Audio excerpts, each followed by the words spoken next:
I'm so excited for you guys because this episode is going to blow your mind on how you can access money without having to raise it, without having to use other people's money, lowering the risk and having it at absolutely no interest at all. That's right. You heard me correct. Bill Jennings is on our show today talking about how you can access business lines of credit for no money. Let's go.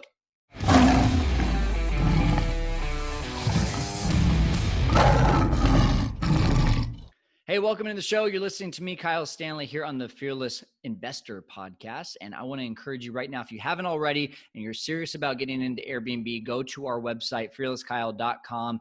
And right there on the homepage, you can download our Airbnb profit calculator. So many times people are asking me, how do I know if I'm going to make money with Airbnb? How do I know how to comp out an Airbnb? And that calculator will not only allow you to plug in numbers, but it'll show you in a video exactly how to comp out an Airbnb just using Airbnb alone. You don't even have to use AirDNA, even though I do suggest it. But if you just want a free, easy way to be able to go on there and just start comping out properties, I show you exactly how to do that on the Airbnb profit calculator. Again, fearlesskyle.com, go check it out. All right, so we have Bill Jennings on the show today. Bill is a part of Pathway Financial, and you're going to find out exactly how you can get connected with him to get access to free money and 0% interest money. And that sounds too good to be true, right? But it's not. I have lots of people in my network that are actually using him right now, using his services, getting great results. Now I'm becoming a client of his, and the goal is not to pitch you here.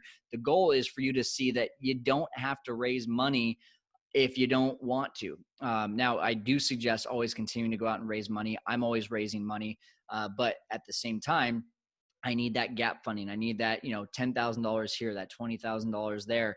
And sometimes that's a little bit of a pain to go to these investors and ask for a small amount of money, where we can easily find that with gap money with business lines of credit. And so without me trying to butcher this, I'm going to just go ahead and jump into the show right now with Bill Jennings.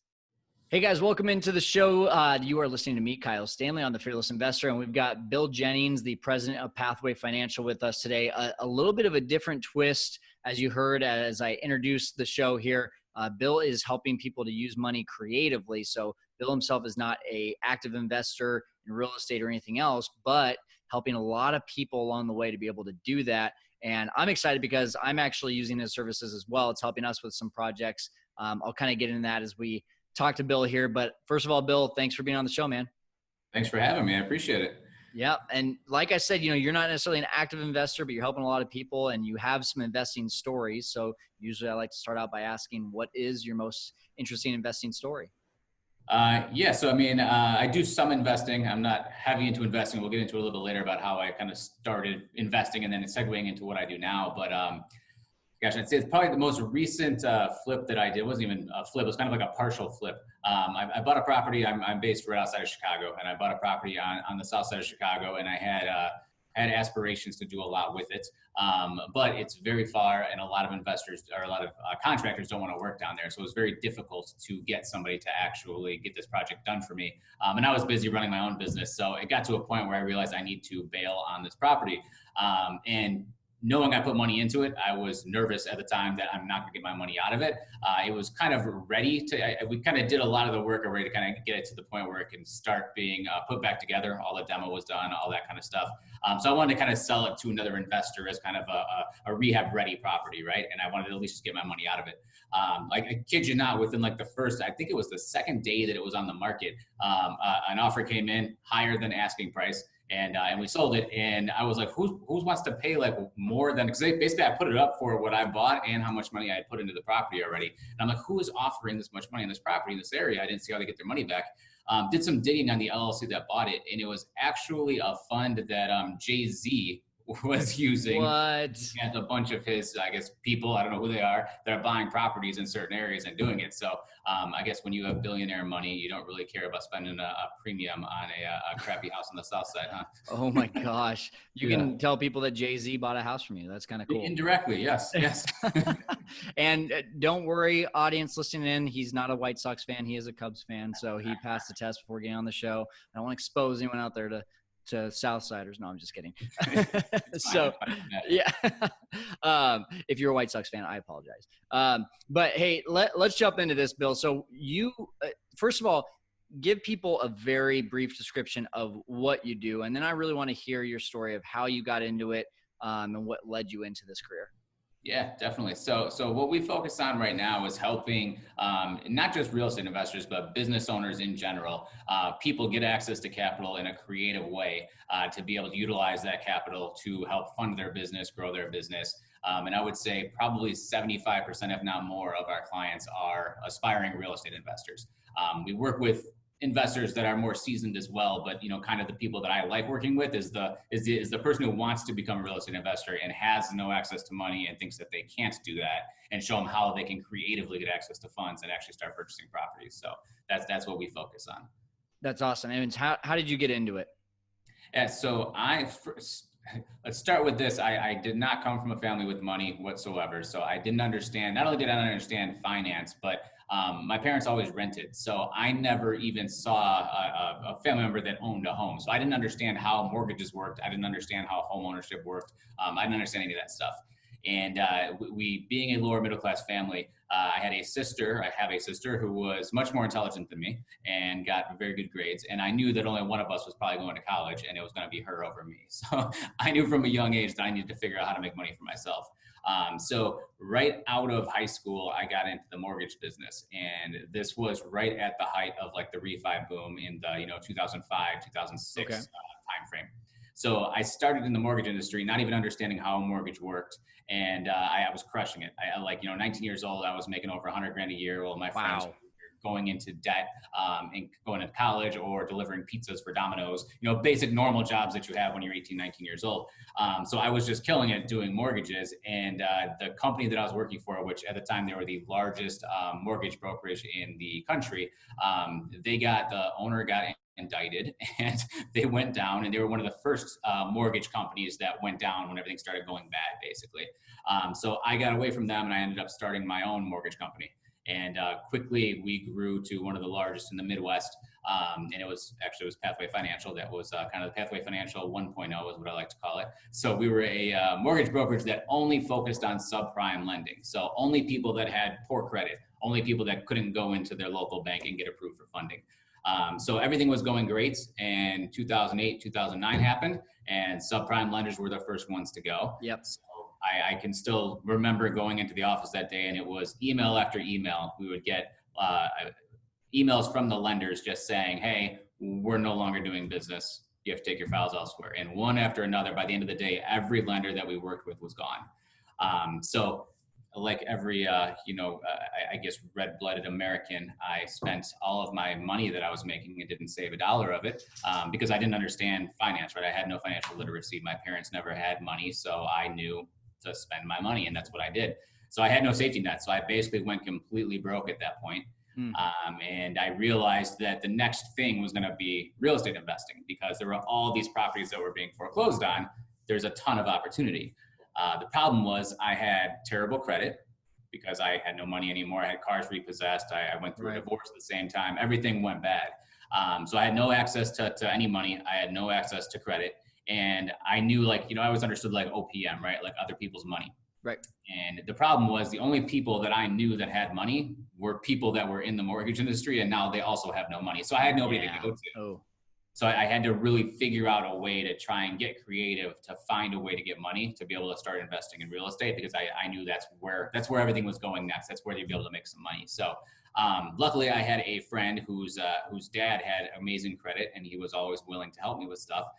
So I found a way to creatively get access to, I set up a business between me and him, and I used his credit to leverage banks into giving me unsecured capital on the business's name. So nothing showed up in his personal credit, so he felt protected and safe. And I was able to access funds. I got around $60-something thousand, and I bought my first property using 0% credit cards for a business. And I bought the house, which is, most people are freaking out by that because they don't like putting, a TV on their credit card because they think this is, it's too much money. I put over $60,000 of a house on credit cards. And so I was freaking out, but I knew I only had one option, and it was to make it work. So I had the property, and now I needed to rehab it. So I got creative, and I put a bunch of bandit signs, like the signs that you see that say, we buy houses and stuff, right? Yeah, absolutely. I got a bunch of signs like that, and I put on there, I will pay you up to $20,000 for your good credit. and I put Wow. them Okay. all over town. And I was getting a ton of phone calls of people because at that point in time, money in somebody's pocket was way more important than somebody's credit score because everybody was losing their job, right? Unemployment was an all-time high. People's houses were being foreclosed on. People knew that if they had a little extra money, their credit score is going to go down soon anyways because they're about to stop making payments on their mortgage, right? Right. So people were willing to partner with me and let me basically use their credit to leverage the credit into, getting access to capital to rehab houses, buy houses, so on and so forth. So I Wow. did that and I was crushing it again. And this time I was like, all right, I need to be smarter and I need to save my money and I need to actually turn this into something that is more long lasting. So, friends of mine who were doing real estate, they kept coming to me and they're like, how are you getting more money to keep buying properties? Who are you using for a lender? And I kept telling them, I'm like, I'm not, I got a different way. I found kind of some loopholes to be able to exploit different things at different banks to be able to get large amounts of money at 0% interest. So they started asking me to help them. So I started helping them. And then I realized, like, what am I doing? This is a whole business. Like, everybody needs money. All the real estate investors I know are asking me to Absolutely. help them. Business owners could be using this. So that's when I kind of rebirthed Pathway and created Pathway 2.0. And we started focusing on just getting unsecured capital for business owners, real estate investors. And here we are 10 years later. And that's what we do. So very simply, let me make sure I understand this, is that you yourself, your credit wasn't great. So you couldn't go out and get these 0% lines of credit through for a business, but you would basically pay these people to use their credit so you could open a new line of credit, use that to buy the house, and then essentially you would pay back the person that you were able to use the credit of. Is that a good simplified version of it? Yeah. So once the house sold, we'll be able to take the profit, pay the cards off, and do it again. So yeah. That's amazing. So what is that what you feel like most of your clients are using the money for, is real estate, or is there other ways that they're using it? I mean, a lot of people are doing the real estate stuff. That's just kind of the network that I'm in the most. So I get a lot of leads from that. But another big thing right now is e-commerce. People that are doing, Amazon stores or, Shopify, stuff like that. They need money for product or for ad spend. This is something that works great for that. So that's kind of like the main businesses I would say that we work with. We work with brick and mortar businesses also. I mean, anybody can benefit from it, but that's kind of our niche. That and like coaching programs, people that are, doing masterminds and stuff like that, people that want to invest into themselves. This is another great way to be able to do that with very low cost because they're getting into it at 0%. And a lot of people would rather leverage 0% credit than empty their kid's college fund in the hopes that a mastermind pays off and gets them the information that they need to be able to advance themselves. So it takes people that are scared of doing it and it makes them a little less scared when they know that they can leverage credit. That's good. And how long is the 0% lasting for most of the time? Up to 2 years, at a very minimum 6 to 9 months, but most people are seeing 15 months to 24 months. That's so powerful. And you and I are working together now, and we're working on getting a few things buttoned up. But it was so quick; it was such an easy thing for me to say, "Hey, how much can you approve for me?" And within like minutes, you're like, "Hey, $60,000, we can get you a line of business credit just with your credit score alone right now." And I was like, "Wow, that's quick." And yet, a lot of people, the OPM that you talked about, I'm stuck in that OPM mindset or that hard money mindset where I'm like, hey, I got to give the ARV of the property, and I got to, show all these things about the property in order to just get the money. And this one, it's just, hey, you're literally able to get this line of credit, essentially get the money in your in whoever it needs to be, the material, the labor, the house, whatever it is. There's creative ways to be able to do that. And suddenly it's like, well, now I can go do it again because, there's so many different ways in which you were explaining to me. And so it blew my mind. The reason I share all that is because I got to imagine you've got some clients with some really cool stories of when those aha moments went off and you were able to help them, that their business kind of, went on the incline. Can you share any of those stories at all? Yeah. I would say that the greatest stories are always the people that don't believe that they're capable of doing something like this, especially when it's getting into real estate. Everybody watches the TV shows and they think like, okay, well, that's not everybody. Nobody's going to be able to take that, dump and turn it into that and actually make money. I don't have the skills, so on and so forth. So there was actually a woman that was a school teacher, which for some reason we get a lot of teachers. I don't know if people just hate being teachers or they just feel underpaid and undervalued or what, but we get a lot of teachers that want to get out of teaching and at least start moonlighting doing real estate. And there was a woman out of Milwaukee, and she ended up getting, she was one of our record clients as far as how much funding she was able to get on like one round through a funding, but we got her $172,000. And she'd never done anything with real estate in her life. She didn't understand it, nothing. And she ended up buying a whole, I guess, like a portfolio of duplexes in Milwaukee that were all fully rented. And she was immediately cash flowing more money than she was making as a teacher. And she quit, and she's doing that full time. And we see that a lot because a lot of people, it's always the ones that you don't expect to be able to do it. Yeah, no kidding. End up being the ones that do better. And I think part of that comes down to sometimes when you know too much, it almost hinders you, right? Because you're overanalyzing things and you're overthinking things. I think sometimes it takes a person's mentality that's just like, you know what? I don't know what I'm going to do, but I'm going to go all in and I'm going to make it work. And that's exactly what happened with her. And we get a lot of people that are like that because we get normal, everyday people that have a full-time job that are trying to do this on the side. And once they realize they have access to money to be able to do it, it takes a lot of their concerns away and they're able to move forward with it. That's so cool. One of the ways I know you and I talked about that I'm going to use it is for some creative real estate, but a lot of my audience is really interested in Airbnb as well. And so, I just want to let them know how I'm eventually going to use this money for Airbnb. And I want you to kind of fill in the gaps, maybe share with me other ways that I can think of. But, our biggest expense, especially if we don't own the property, is just furnishing it. And that can be, taking a round number, $10,000. And my cash flow is $1,500 a month. And so I can easily, for the first, call it 6 months, just not cash flow and pay this thing off and then have all the furniture paid for. So basically, if I didn't have that 10 grand, I could go to you, get that line of credit, pay for the furniture, let the cash flow take care of just paying that thing off right away. And then after 4, 6, 8 months, whatever it is, now have furniture absolutely paid off and a cash flowing Airbnb property. That's that for me, like that was super powerful to think about that way. Is there any other ways just along those lines that you would add to that? I mean, just in general, I love the Airbnb model, what you're doing, because it's aside from wholesaling, it's like the least risk you can put into something, right? Yep. And I think it's a great way to kind of get involved in real estate, and it's easy to make a lot of money. The beautiful thing is the payments on this are super low too. So your payment's typically 1% of whatever your balance is. So if you're using the $10,000 example, you said you cash flow $1,500 a month. Is that what you said? Yeah, on average. Yeah. So even if you're not using the money to pay it off right away, your debt service is $100. You know what I'm saying? So like you still, you're coming out ahead for sure. And you can do a lot more of them. Imagine if I got somebody $100,000 and they can go out and, furnish 10 places right away. Right. Yep. And this is a person that doesn't need to, there's no income verification on what we do. So it's not like you need to be making a ton of money to qualify for $100 grand. So it kind of puts people in the driver's seat in those situations. But I think with Airbnbs, this is almost ideal. Yeah, absolutely. Well, and I know what people are thinking right now. They're thinking, well, yeah, that's all great, but I'm a rookie. What if I get $50,000 in a line of credit and I can't pay it off in that 15-month time span? Yeah. And that's going to paralyze people from even taking the first step of connecting with you. And I want to get them over that fear. So is there any story, any scenarios that you can share with me with people like that you've encountered and how they were able to get past that?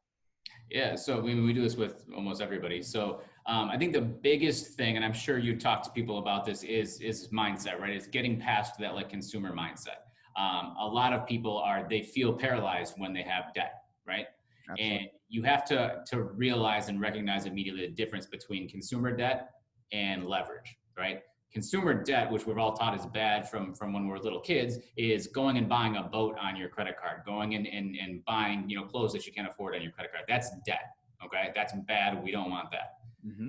Investing in yourself and investing in something that's going to create income for you, that's leverage. It's entirely different. And I think that's the first thing that's difficult for people to comprehend is I don't want to go into debt. You're not going into debt. You're leveraging credit in order to create income for yourself. So I think that's the first thing that people need to understand.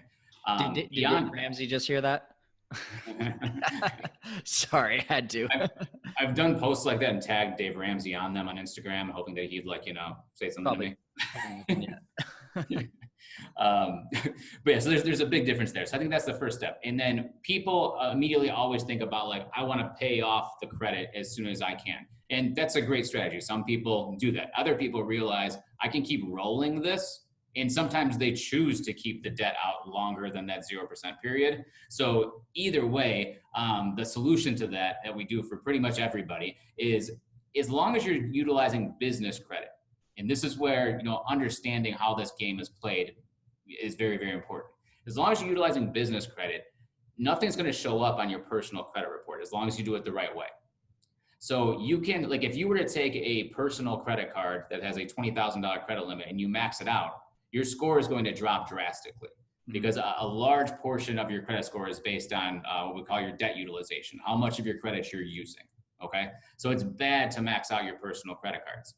But on the business side, if nothing is showing up on your credit report and you max out your credit lines, your credit score stays intact. Everything looks as if you have no debt, right? So your score stays where it needs to be. So at the end of that 15 months, 24 months, whatever it may be, if somebody calls me and is like, hey, this project took longer than expected. My, fix and flip turned into an accidental rental, what I like to call them. Like, it goes, I'm in Chicago, so it goes into a certain, season where it ain't going to sell anymore. And now you got to rent it out until the next school year. It's very common over here. Now you're in a situation where, what am I supposed to do? Right. Sure. Well, the great solution to this is at the end of that 0% period, your credit is still squeaky clean. So all we have to do is set up another entity. We just set up another LLC in your name that's now blank. That credit profile for that business has 0 credit. So it qualifies because it has no debt, and you qualify because you have no debt personally. That's amazing. So now you're able to get a whole nother round of funding, call it, $100 grand or whatever it might be. And then we move the money from one over to the other. And now you're back at 0% for another, 15 months or so. So it's understanding the movement of money, right? When money stands still, it doesn't make you any money. That's when you feel paralyzed. As long as the money's constantly moving and doing things for you, you're fine. Yeah. Well, and what I love too so far about working with you is that, I have a very good credit score, but because I'm in real estate, I have a lot of these, minor inquiries that pull up and we got to get rid of them. And you gave me step by step on how to be able to do that. So you're helping people with actually getting their credit score to where it needs to be. And so if someone connects with you and doesn't even end up using any of the business credit, like to me, at the very least, you get educated on how to get your credit score even better. So do your clients, is that one of the things that your clients like about working with you? Yeah, so it's credit education. We have a full, a virtual training credit course also that teaches you everything you need to know about credit, how to fix your credit, how to build your credit. It's something that isn't taught in school, and it really should be taught from a young age is credit. People learn how to use their credit by screwing up their credit as a young adult, and then they spend their entire 20s trying to fix it. And it puts people at a complete disadvantage. So it's understanding credit. Once you understand something, it doesn't scare you anymore. You know what I mean? I think as long as you've got the information, you know how the game is played, you're not scared, and you can continue, using your credit in the best possible way. So because I come from a background of subprime lending, I dealt with people that had bad credit all the time. So that's all that I've dealt with over the past, 15 years. So I understand credit in and out. I understand the tricks you can do with credit, how to make your credit better. I understand what not to do. And I can pretty much, quickly look at somebody's credit report and tell them exactly what they need to do to help themselves. That's so good, man. Well, I mean, I honestly don't feel like we have to talk a whole lot more about this. This is a very simple concept. People just need to get in contact with you. I want to give you that platform to let people know how to do that. But before I do, is there anything that I haven't asked that people need to know about? I guess just being aware that this type of program, like what we do, it's very credit based. So not everybody is going to qualify for it right off the bat. If your credit isn't in, a good place right now, it's going to take a little bit of time. So it's always better to be prepared ahead of time. People often will come to me. I'll explain to them what we can do to help them. And then they'll say, okay, I'll get back to you. And then they'll come to me and they'll say, hey, Bill, I've got a closing next Friday. I need access to some funds. Well, it's too late. You need to be prepared, right? So you got to be prepared and look at things ahead of time. They tell you to constantly be monitoring your credit because you want to know, when something goes wrong, you want to be proactive in trying to fix it. So I think that's a very important part of it, is just making sure that you know where you stand. So when an opportunity does come up, you're ready to fire on all cylinders and actually get moving with it. Banks are very funny in the sense that when you don't need money, they're constantly throwing it at you. But the second you do need money, there's some reason why they can't give it to you, right? So it's preparation, making sure you're in a position to be able to help yourself once those opportunities come up. And I think that's the biggest part, is just making sure you know where you stand. That's good. That's real good. Awesome. Well, Bill, how can people get in contact with you? Anybody that wants to get in contact with me, actually, we've set up an easy landing page that you guys can go to if you're interested in just seeing what your credit can do for you to kind of help in your business. And what we'll do too is, if you follow this link, I'll give you a free credit consultation, and we'll give you 7 days of credit monitoring for just $1, so you can view your credit, see what needs to be done on it. I'll help you with funding if possible, but if not, you can at least talk with me and kind of go over what you can do to help your credit. So the website, and I'm guessing you can put this somewhere also, but the website is going to be www.getgapfunding.com. And then you're going to want to put /apply/fearless Kyle. Okay. So put that somewhere so they can see it, because nobody's going to remember all of that. Oh yeah. 100%. We're going to have that on the show notes, and I'll let them know where those show notes can be at the end of the show here. Perfect. So fill that out, and you'll get in contact with me, and I can kind of go over some strategies with you to help you get into a better position and get you guys some funding. Yeah. And again, guys, if you use that link, not just going to getgapfunding.com, but actually going to that link that Bill just talked about, you get the free credit consultation and 7 days at just $1 to be able to see all you need to know about your credit score to get it better. So that's really awesome. Thanks for offering that to the audience, man. Of course. Awesome. Well, Bill, thanks so much for being on the show today. Any last words before we log off here? I think we're good. Thanks for having me. Yeah, absolutely. Thanks for helping our audience to conquer the world of investing today. Okay, so take advantage of Bill's offer. All you have to do is go to fearlesskyle.com/Bill Jennings, BILLJENNINGS, and you can get that link, exactly what Bill just talked about, and click on it, apply, and you're going to get that 7 days at just $1 for the credit score and all the information you need for your credit score. And then of course the free credit evaluation with Bill. That's awesome. That you only can get that if you go to that link. So make sure you go do that. And I hope your mind has just been expanded today on how you can use this gap funding for 2 years of possibly 0% interest money. And even then just transferring it over to another one. I mean, my mind is really racing with this entire idea, and I hope yours is doing the same, so that you can go out and not let money and funds be the issue and the reason that stops you from starting your own business, from getting into that mastermind, from flipping that piece of real estate, to getting into Airbnb. This is an answer for the majority of you. I hope you go take advantage of it. That is going to do it for us here today on the Fearless Investor Podcast. Thanks for joining us and conquering the world of investing. We'll see you next time.